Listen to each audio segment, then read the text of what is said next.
Pe străzi de vise te-am găsit, umblai tăcută sub cer rănit. Eu doar un pas pierdut în vânt, tu foc tăcut dar viu și sfânt. Și n-am știut că voi rămâne prizonier în a ta lumină. Sunt hoinar în inima ta, rătăcit fără hartă, dar nu aș pleca.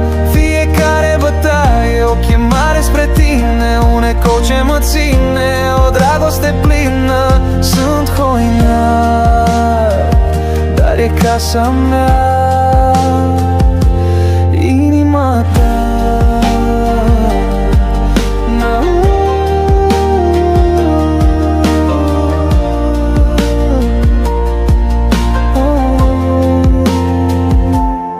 Ai desenat în ochii mei culoarea clipelor de ieri, și-n pași de dor tăcut alerg spre tine fără niciun gând să merg.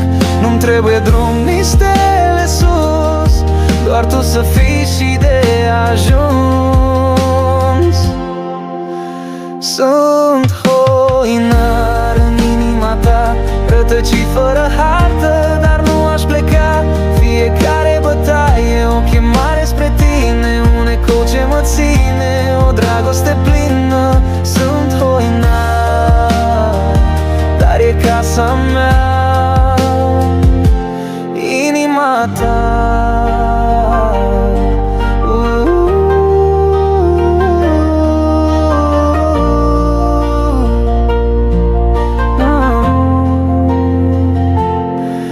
Dacă mâine s-ar rupe cerul, te-aș căuta sub ploaie cu tot misterul. Căci unde ești tu, acolo și eu, un hoinar ce-și găsește mereu visul său.